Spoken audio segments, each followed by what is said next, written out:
All right, thank you all so much for joining. This is Danielle Taylor, again, the Internship and Alumni Liaison at the School of Professional Communication. And today we are sharing information, a quick question and answer and student information session on the CMN 376 internship course. So what we'll be talking about today ultimately is who you'll be dealing with as a student who will be applying to the CMN 376 summer internship course. We'll review really quickly what an internship actually is, and we'll go over the actual course itself in relation to the curriculum, what you guys can expect, and what you guys will be expected to do. We'll walk you through application and enrollment, really important 4 steps, what you need to know, and some things to consider while you're preparing your application and hopefully already applying for internships. We'll fly through some important dates and go through some frequently asked questions through students, but you guys can feel free to jump in at any time, utilize the chat box. If you're watching the replay, thanks for replaying, thanks for watching. If you're joining us live, if you're hopping in, thank you so much again for joining us also. Having little lighting issues here, but we're going to jump right to it. So faculty and staff, again, my name, Danielle Taylor. You will be dealing with me leading up to the internship, so all things to do with the application, getting you set up with your sponsors, hopefully helping you with your applications and putting you in touch with the right opportunities. That's me, myself. And also online, we have Rob Batchko, who is a contract lecturer and the internship coordinator. Rob, if you want to introduce yourself and let us know a little bit about how you'll be helping the students, that'd be great. Thank you, Danielle. Yes, my name is Rob Batchko, and I'm a faculty member at the School of Professional Communication, where I predominantly teach social media and public relations. And I've been running the internship, the undergrad BA internship for ProCom since the inception, about 4 or 5 years now. And Danielle and I work together to admit and walk through the undergrad students throughout the internship process and the internship session during the summer term. Awesome, and so glad to have Rob as a running buddy with this internship process. And for those of you who may not have had Rob as a lecturer, I think his research is specializing in social media and new technology. Is that correct? Is that right? So yes, it is. Yep. Very applicable. He might have some interesting insights for those of you who are doing your internships with a social media base or your major project as such. Also sitting on the committee, we have our program chair, Professor John Shiga, as well as Ava Cross, our undergraduate, Professor Ava Cross, undergraduate program director.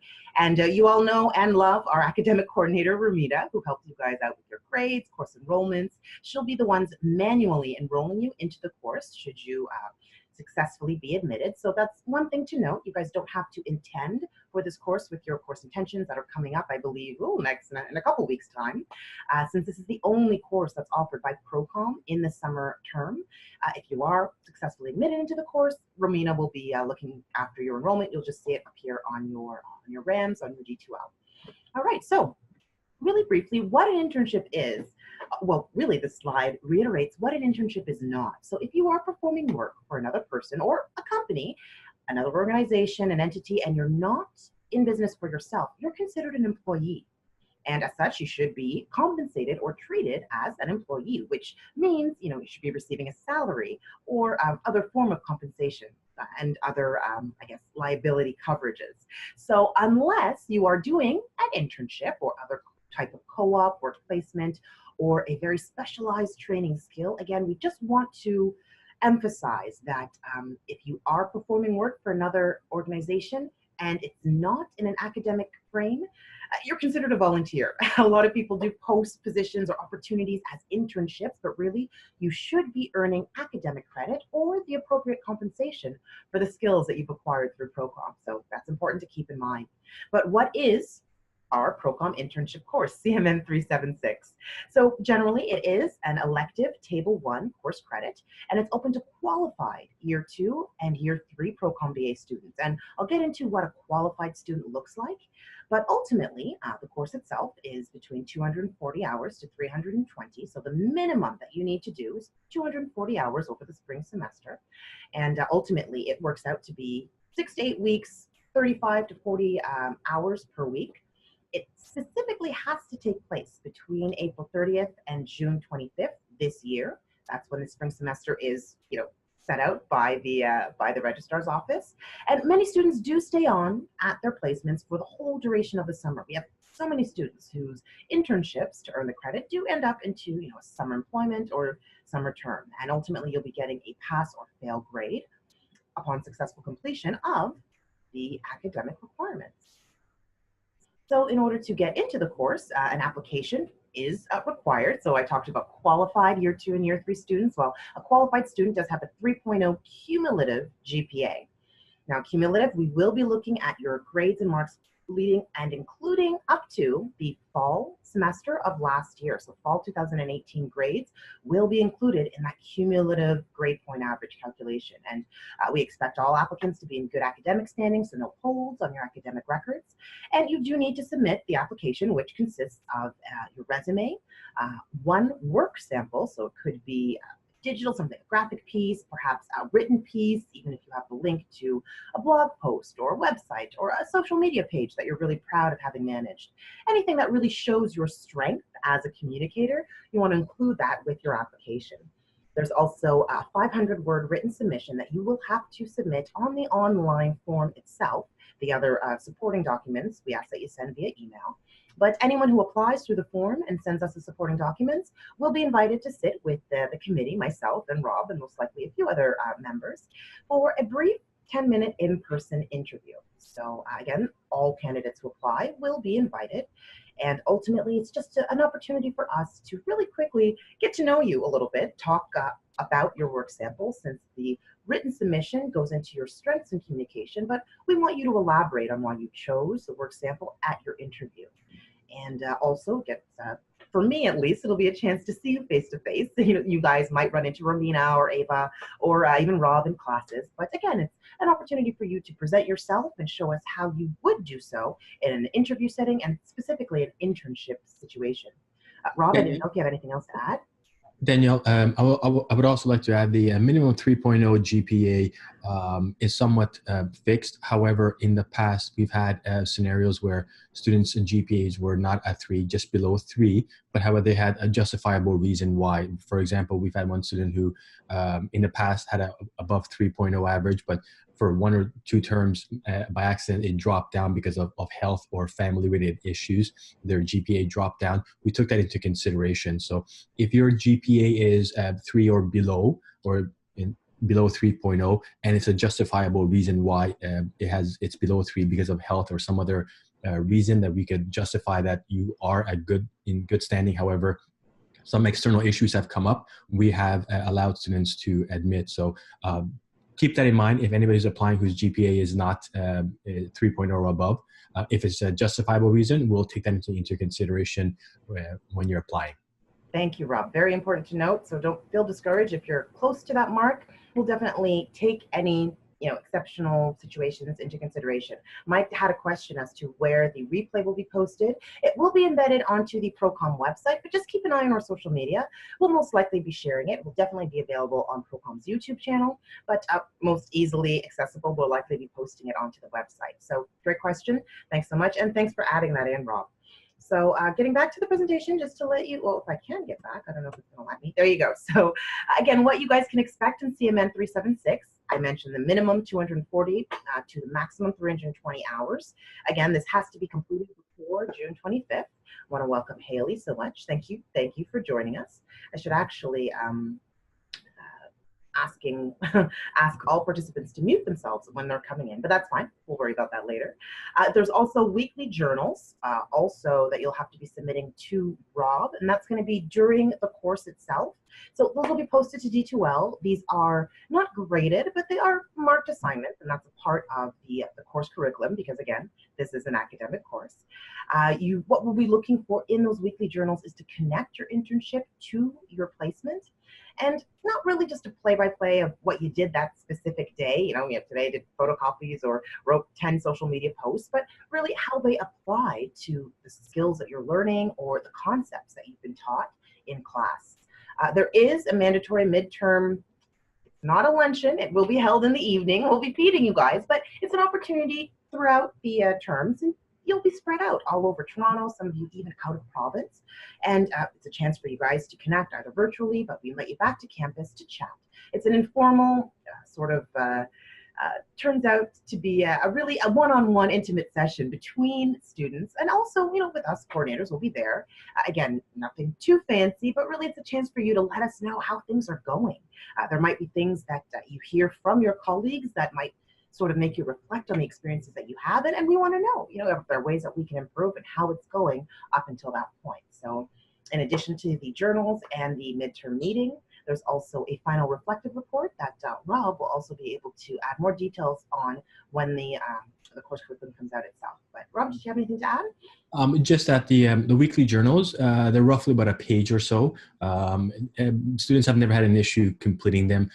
Once you start working and you're working full time, to fill that page is quite simple. It's quite easy. You'll have well enough data to connect the amount of work that you've done with some course related content. So students have never had any kind of issues with that. As for the end of the term paper, it's a 4-page reflective paper thinking back, how was your internship? How has that helped you progress as a professional communicator? What have you gained from it? What have you not gained from it? What have you taken away from your internship? Those are the questions that you'll be asked to answer in a reflective paper. Awesome. Thank you so much. Those details are very important to know. And like Rob said, it's not going to be hard to come up with those experiences and ideas, because you'll be doing so much with luck at your new internship placement. All right. And what you guys can, sorry, Rob, did you want to say something? Oh, just that the grading is also a pass or fail, as you mentioned. It's not graded based on, okay, this is worth 70 or 80%. The grading is mostly based on how well you've connected your learning at the internship to your academic career. So it's a pass or fail, and as I said, students don't seem to have any problems with completing that task. Great. Thank you so much for bringing that up, Rob. That also leads me to a good point. We had a question in a previous session. Student wanted to know how that impacts their cumulative GPA. So you will receive the credit against your degree requirements. You'll have that Table 1 elective course credit, but you won't have a numeric or alphanumeric grade attached to it. So it won't impact that numeric GPA. For example, if you take 30 courses to get your degree, your grade point average will be calculated on 29 courses. However, that one additional course credit will still be earned, and it will simply be a pass or fail. There won't be a numeric number assigned to it.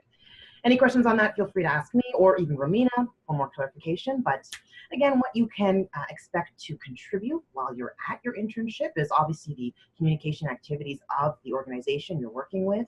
You'll be producing written, visual, oral media content for real life use. You'll get that relevant work experience that's really important to add to your resume and to draw on when you're, for example, in your interviews, like we'll see in the successful interview techniques that Emma will be sharing. And you can integrate everything that you're learning, like really put into practice all of those great ProCom's, CMN courses and other courses, perhaps in your minors or other disciplines. You'll be able to apply them before you exit your university academic career. So it's really a unique opportunity to flex your communication skills before you actually have to get out into the real world. So here's just an example of a few, or snapshot of a few companies that we've worked with or are partners with ProCom, where students specifically from the BA program, since we have partners in both our graduate and undergraduate programs, but companies, media and entertainment companies such as Rogers Media, Chorus Entertainment. We've had students work with Maple Leaf Sports Entertainment, as well as eTalk Canada and Entertainment Canada. We've had multiple partnerships with medical associations such as the Ontario Medical Association, and even St. Michael's Hospital. The Li Ka-shing Research Institute has an ongoing partnership, not just with Ryerson and the biomedical zone there, but also the internship opportunities for communication students. Obviously, we've got a lot of communication agencies who are keen to work with our students. And as I mentioned, a lot of students do return to their hometowns, whether they be within Ontario or even out of province, to complete placements with perhaps contacts, their own personal networks, or previous places that they would have worked there. So again, the possibilities are endless. What we are committed to doing is reaching out to our past partners. And you may have already seen, if any opportunities are available, we will post them to our internal job board, which is available on D2L. But we encourage all students to apply externally using LinkedIn, using workopolis.ca, and also Career Center. There are invaluable resource, even their own internal job board, and also their own internal system called Magnet. If you're not familiar with that, definitely do a bit of research, but wherever you can, find an internship. We encourage you to do your search. We're here to provide you with opportunities, but again, we encourage you to seek elsewhere. I would also like to add, you make a very good point, Danielle, that the point of this internship is for students to explore the type of industry and the type of job that they want. So even though we may have connections with, as you can see from Rogers, from Ontario Transport, Ford, and so on, it doesn't mean that it could be a good fit for you. I've always, I and Danielle have always told our students to find an internship that fits you, find an industry that you want to be in. So if you want to be in retail, or if you want to be in healthcare, you want to do social media in healthcare, you want to do public relations in manufacturing, find that, because then you're taking away the most that you can from that internship. Otherwise, if you take one of our internships that's available to you, you may not learn as much as you would like, or you may not enjoy it as much as you would like. We do provide some of the options that you could have some internships in different industries and different organizations. However, it's always better to define where you want to be and then aim for that internship and get an internship in that industry or that company, and then apply for us to take that course with that company. Great point, Rob. So if there is a particular company that you really want to work for and they're not there, definitely reach out. We will be posting templates that students can use to introduce themselves if they're cold emailing an organization. We also encourage you to reach out to the Career Center. They have entire presentations built to help you and kind of coach you on how best to approach a company if you're looking for a job or an internship that we may not have contacts through. But again, if you do see a company that's not there, feel free to drop us an email on email ProCom.internships, and we can see we may have connections through different partnerships, maybe class collaborations, or as I mentioned, our graduate program. We may have someone who's worked in a specific industry or at a particular company that we could assist you with. But as Rob said, we ultimately want you guys to be in the driver's seat and dictate what kind of placement that it is you want to experience. So application and enrollment. 4 easy steps. So step 1, if you haven't already, if you're contemplating doing an internship this summer, you should have started your internship search. As I mentioned, we're posting opportunities on D2L. Please make use of the Ryerson Career Center. The FCAD representative, Emma Hartley, is a sweetheart. She's more than happy to help you along your search. Utilize the Ryerson Career Center's internal, it's sort of like an internal LinkedIn. It's a network of a few Toronto universities, but specifically the organizations that we partner with on, from the Ted Rogers School of Management to the Faculty of Communication and Design and beyond. And, they post jobs, they post internships just for students there. So definitely take a look. Also LinkedIn, I mentioned a few job boards, or take advantage of your own personal networks. Did you have a volunteer opportunities that you really enjoyed? Or did you take part at a networking event and meet a few people? Reach out to them. Hopefully you kept those business cards. Now is the perfect time to really utilize them. So step 2, you want to apply for CMN 376 before the application deadline, which is coming up really soon. Application deadline is on Monday. So the Monday that we get back from study week before 11:59 p.m. You want to submit your work sample and 500-word submission and complete your in-person interview, which will be also we'll be setting out sign-up slots for 10 to 15-minute periods for the interview. And again, step 3, once all of that has been completed and you have been offered or accepted into the internship program, you'll actually be sent a link to create your student profile on what we call the FCAD Internship Tracker, which is FIT, or rather lovingly known as FIT. We love our acronyms here at Ryerson. So in FIT, that is where we're going to track all of your internship document process. And ultimately, we ask that you create your profile, enter your contact information, emergency contact info. Please, if you can, upload a nice profile pic, a little thumbnail, so that I know with whom I'm dealing. And once you've been offered an internship, so again, this whole time you've been applying, searching, reaching out, interviewing. Once you have your internship offer and you've accepted that offer, this is where you'll enter the details of your internship into FIT for approval by a member of the committee. Now, as soon as you hit submit, you hit enter, we'll get an email, and within 24 to 48 hours, we'll let you know if you're good to go with that placement. And If it is a placement that you found on D2L or something that has been shared through Ryerson, obviously approval will be rather quick. The turnaround should be, less than 24 hours. But if it is an opportunity with whom we aren't familiar, maybe it's a personal contact or something that you found perhaps on Indeed, we will do our due diligence, since again, you'll be entering that organizational information. So we may want to reach out just to make sure they're aware of the parameters of our program, what we expect from them as sponsors, but we'll also be sharing a link that you can send these sponsors to if they're looking for this information before, they need to make any internship offers. So again, once you've uploaded your internship information, we've approved it, you will then get an email with a link to download all of the internship documents that you'll have to complete, have them signed and uploaded before your placements begin. So that involves your internship contract and any necessary insurance and liability forms that you'll need to make sure that you are safe and secure on your placement. And again, a simple photo of the signed documents will suffice if you don't have access to a scanner. We don't necessarily need the hard copies, but we do need these legal contracts to be uploaded to your profile before you start. Just to add to what Danielle mentioned, that is a very, very important step, just because if those documents are not signed and you're off on the internship, and God forbid if something happens to you, those legal documents divide Ryerson from the organization who's responsible. If it has not been signed, that means Ryerson will be held liable for it. However, if it's signed, it's the organization's responsibility for insurance purposes, for WSIB purposes, is held responsible for the accident. And our legal department at Ryerson strongly suggests that those have to be signed before your start of internship. Thanks, Rob. Great reminder. And he's right. we will say that again, and you'll get more than one reminder from the system as well as from us. So step 4, once you've got all your documents, you've got your internship approved, everything's signed, good to go.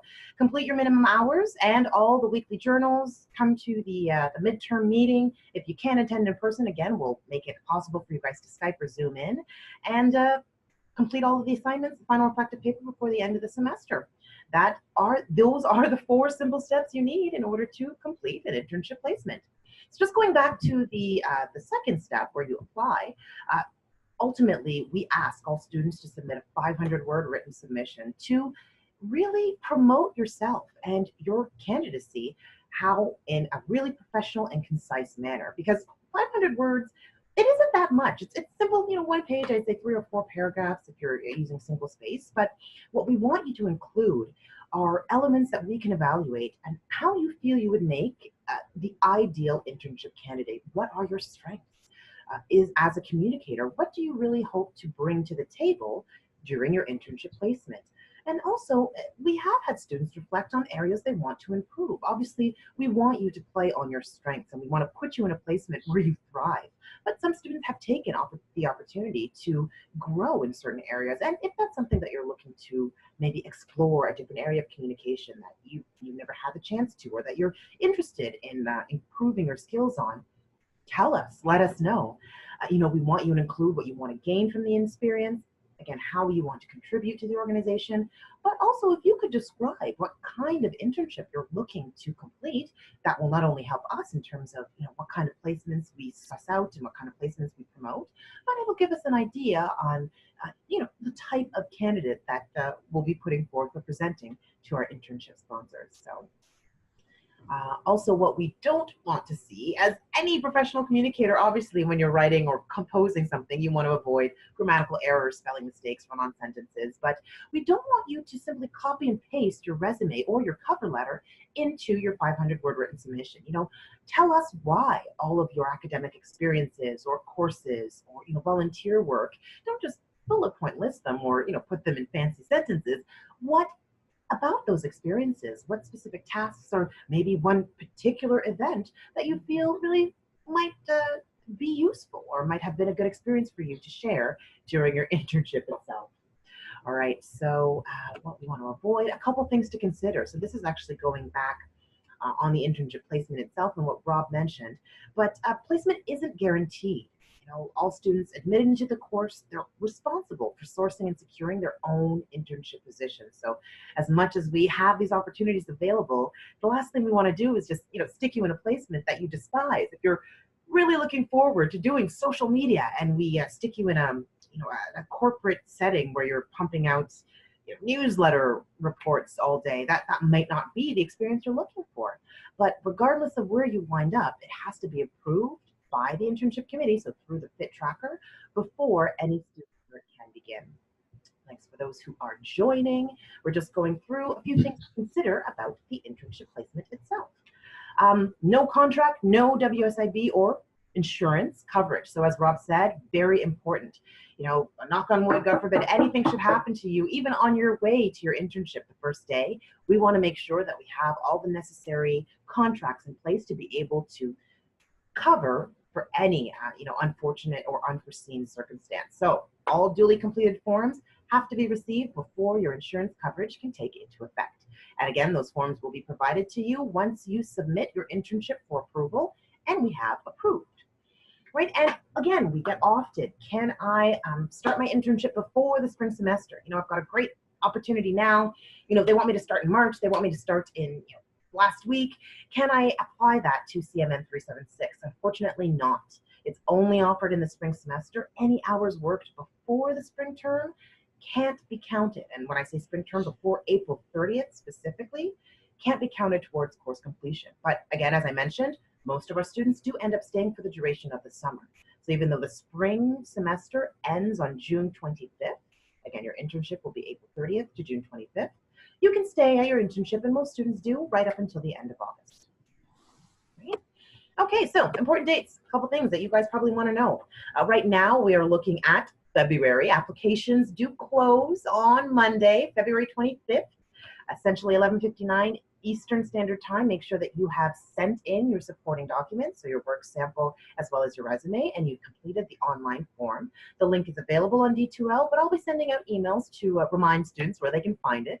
But just looking back over the past few months, and for those who might have been jumping in, during this time, we anticipate or we hope that you guys have been searching for your internships. You don't want to wait until after you've been admitted or until after you've applied. Start searching now. Start applying for those internships. If you need help with your resume, if you need help perhaps with interview techniques, we'll be reviewing that in just a minute. But important dates to keep in mind. Again, after you've submitted your application, you'll receive a link to sign up for an in-person interview, 10 or 15-minute time slot to chat with the internship committee, and that will take place the last week of February. Because by March 1st, you guys will be receiving your internship offers, so your admissions emails. And in that email, that'll contain the link to create your student profile on FIT. The following Thursday, so mark your calendars, we'll be hosting our VA Internship Connector event. So this is an opportunity for potential sponsors, so those who have showed an interest in students and who are available on that specific date and time, to come and meet you guys. So it is a private closed event for, again, potential ProCom internship sponsors and all candidates, all students who've applied for the internship. And really, it is a networking event. So it's an opportunity for you to practice your 60-second, your elevator pitch, and really just to meet some of the sponsors. It isn't a formal interview night. We'll be doing sort of a seed networking event or sessions where you'll go around in groups and really just chat, get to know the internship sponsors. But students have found at past events that it was an amazing way to really get to know potential opportunities, maybe stuff that they may not have taken a look or a second glance at on D2L. They really found that, the individual, the host, the sponsor was, it was a great fit. And again, it's a chance to network and sort of flex your communication wings, because we hope that you guys will be attending a lot more communication and networking events. And this is just the beginning to launch your career in communications. And as you mentioned, Daniel, this is also an opportunity for students to practice their interviewing skills. Some of the questions that the sponsors ask from our students tend to be quite similar when you're out there looking for an internship. Those sponsors will ask the same question. So this is opportunity, I think, to practice your interview skills and also to impress the sponsor. So consider it as an opportunity where you get dressed up, somewhat formal, business casual attire, and to impress the sponsors and hopefully get the spot, because there'll be other students there who are aiming for the same job or same spot. So there is some competition, but it's all, as I said, it's also a good opportunity to gain some experience interviewing. Yeah, and some exposure. Good point, Rob, because they may receive 10 or 15 applications, not just from ProCom students, but maybe from other programs within FCAT or even other institutions.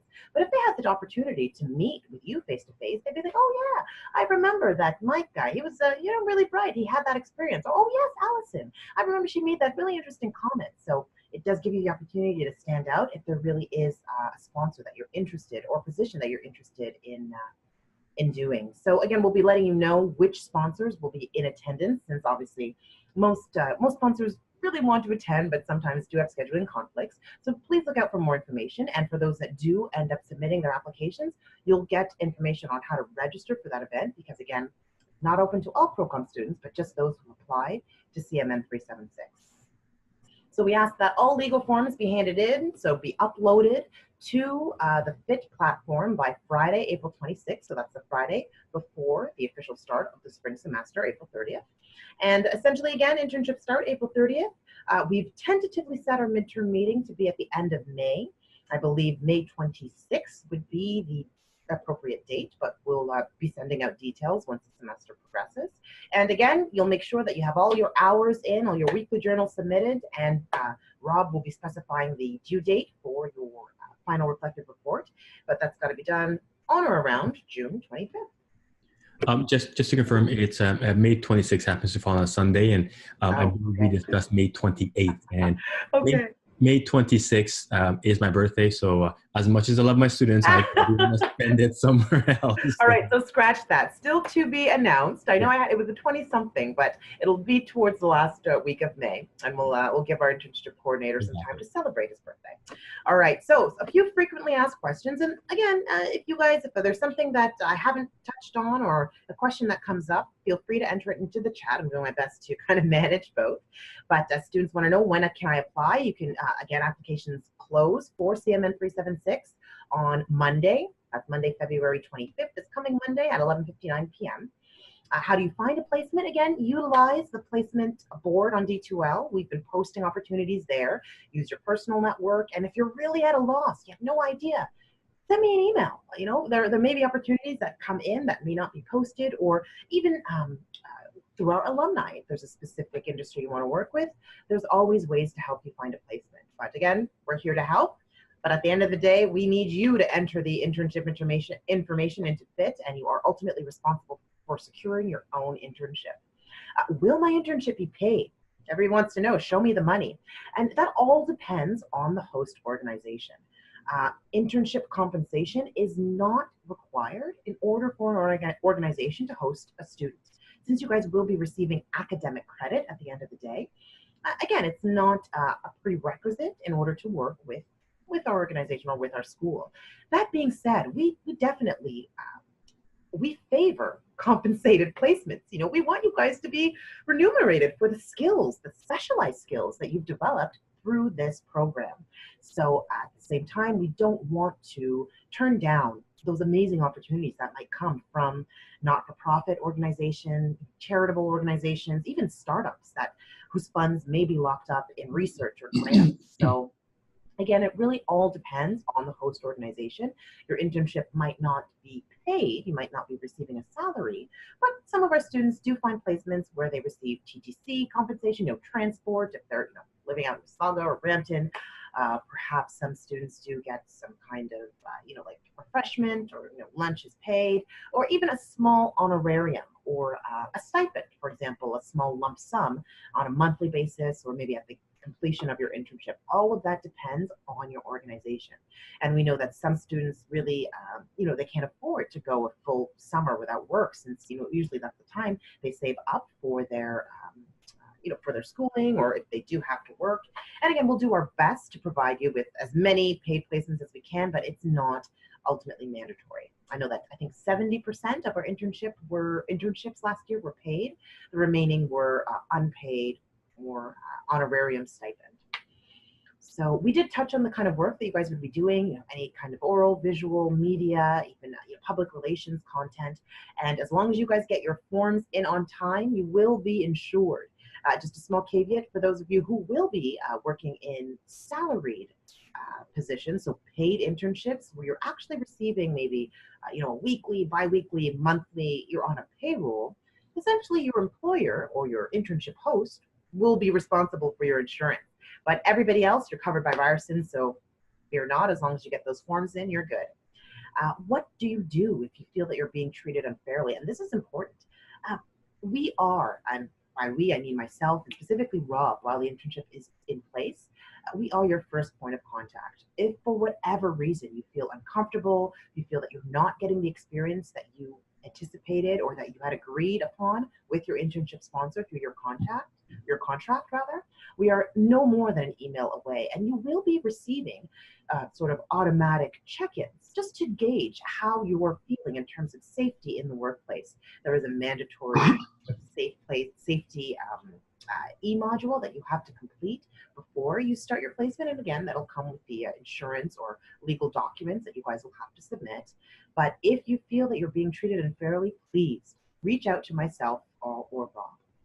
This is also an opportunity like to reach in or reach out to us is an opportunity for students. If you have any questions or any, if you're not sure about anything during your internship, please ask one of us throughout the whole process. So if you're at the sponsor and you're realizing that you're being asked to stay behind an extra 10 hours every single week or a few hours every single day, and you're not sure if you can or shouldn't you or what you can do, if you have any kind of questions or any problems, just reach out to us. We're here to help you to make sure that your internship experience is the best that we can provide to you.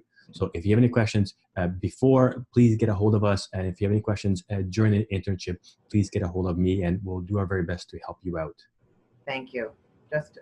Cannot say that enough. We are here for you. Allison had a question. Thanks for writing in the chat. She wanted to know if the work sample submitted needs to be related to the field or the internship you're applying for, or just a general work sample you're proud of. Just a general work sample that you're proud of is more than okay, since we realize that a lot of students don't have experience in the internship or field that they're applying for. That's why you're doing the internship. You want to get that experience. So no worries there. Absolutely. Just something that you feel that really shows your strengths as a communicator, whether you're better at digital design, digital communication, or if you have a way with words, if you've got a perfect prose, something that you're proud of and that you can speak to during the in-person interview. So great question. All right, a few students wanted to know if they could do the internship and participate in the international exchange program. And that all depends, ultimately, what year you're in, since the international exchange program can only take place or can only be completed in your third year of studies, which is part of the reason why we opened the internship up to year 2 and year 3 students. So you would need to complete your internship in your second year in order to be able to apply and complete the international exchange program in your third year. So if you're already in your third year or fourth year, unfortunately, you're not able to complete both the internship and the exchange program at the same time. And that is because most international semesters fall, or just the timing, it falls at the same time as the internship. And as we mentioned, because your placement hours have to be done in the spring, so between June 25th to April 30th to June 25th, that coincides with the international program. So yes and no, it all depends. Students want to know if they can complete their placement outside of the province. Absolutely. Again, if you are an international student, there are a few things that you need to know about completing the internship. So if we do have any international students that are watching live or that are catching the replay, please reach out to me. There is actually an opportunity for you to indicate that. There should be an opportunity to indicate that on your application form.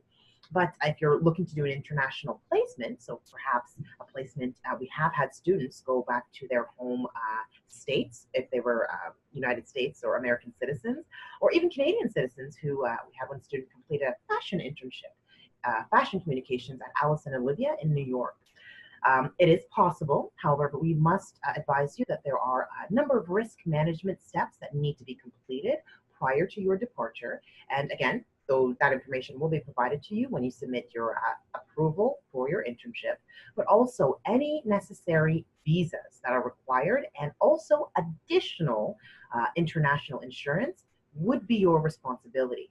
Ryerson will provide coverage to a certain extent, but because you will be crossing international borders, there are additional insurance policies that are strongly recommended, as well as any required visa, depending on the country to which you're traveling, but definitely if you are a Canadian citizen traveling to the States. And I'm not sure with any European countries, but again, that's something that we can definitely discuss one-on-one, but it is a possibility. I would also like to add that if anybody's interested in doing the internship internationally, so outside of Canada, in the United States, or anywhere else, Ryerson does provide grants or support for that. And I believe, Danielle, if you can help me, is it $500 or $1,000 a grant that they can provide students for their internship? Currently, that's a great question, and we will post that information. Thank you for reminding me. Currently, it is set at $1,000 for the upcoming term. So for next year's internship, that might change, but if anybody is considering doing an international placement, do take advantage of these scholarships, because they are currently set at, I believe, $1,000. They usually allocate them in both the fall, winter, and spring semesters. So the round that they have reserved for the spring currently is set at $1,000, but that will be changing in upcoming years. Thanks for that reminder. I appreciate that. I'll be posting more information about those grants on D2L. So a few students have asked if they can submit more than one work sample. They can, however, we will only be looking at the first one. So there's a limited amount of information and that we can absorb of all the applications that will be coming in. And we really only have the opportunity to discuss one work sample during that in-person interview. So please send us only one in PDF format. And do I have to apply in order to attend the Internship Connector on March 7th? The answer is yes, because again, we want to introduce our potential sponsors to students that they could actually be working with. It would be a shame if they, met a student, really great candidate, only to find out that they weren't admitted into the course and that they wouldn't be completing an internship that year. So yes, only candidates for the actual internship course can attend. All right, so just a few student testimonials. Really quickly, we'll run through these. This student was just reiterating how badly students don't realize how much they need the career center resources. For example, the resume workshops, as we'll be seeing, the interview skills techniques. Creating a good quality resume is difficult because there are so many different ways to structure it. And he mentioned that they really don't understand how badly you need the services until you're at your first interview and you're stuck there like a deer in headlights. You definitely want to take advantage. Well, obviously, you guys are here. You want to get this information, so kudos to you. And for anybody watching the replay, congratulations. But really, outside of this webinar, take advantage of the Ryerson Career Center and the resources they offer. A lot of students, who aren't ready to enter the workforce really found the practical skills that they needed through this internship program. This is what one student who completed their internship last spring mentioned, and realized that making mistakes, asking questions, is all a part of the learning process. Like your internship host, they realize that you're students, and as much as you'll be contributing to real life work, there is, some wiggle room there for you to learn and to grow, and that's a part of the partnership that we enter into with our internship sponsors. And one of our inaugural interns actually recommends this 100% for every single ProCom student, especially for those who don't have experience. So if you feel that maybe your resume is a little bit weak, or that you don't necessarily have the skills that some of the internship applications are asking for, you may be surprised what you can bring to the table, and ultimately what this experience will help you do and help boost up your resume for future applications. So just a few comments from. And this is also a good opportunity for students that who are getting, especially in the ones who are finished third year going into fourth year, to get the internship and possibly lead into a job later on through networking. So I would always, Danielle and I always encourage our students to do the internship as soon as you can, to network out there and gain the reputation and the connections in industry, so that once you're out there and graduated, it's easier to get a job because you already know a few people. That is so true. All right, so a couple tools and resources. Obviously, the procom.ryerson.ca website. If you go to the undergraduate tab, it will bring you to, they'll have a few links posted. And I believe our new sponsor page should be live. I'm not sure if this is going to allow me to, but you know what? we'll leave that for now. That's something, a resource that everybody can access once they we're done this webinar. But also, as I mentioned, and I would reiterate, Ryerson Career Center, they have an amazing undergraduate career compass, which is a PDF document that speaks to a lot of the internship and also job and career searching skills, tips, techniques that will be nothing but useful in your internship search. And we hosted a series of professional development workshops in the spring semester, or sorry, in the winter semester. And again, you want to reach out to the Career Center if you missed any of the information or professional development workshops, and they can sit with you and go over your resume, your cover letter, or even help map out a plan on how and which internships or organizations to apply to. So there are some tools and resources that are available there. And obviously, as we mentioned, myself leading up to the program, and Rob all throughout, leading up to and during when the actual course starts, we are your primary points of contact for any questions you might have.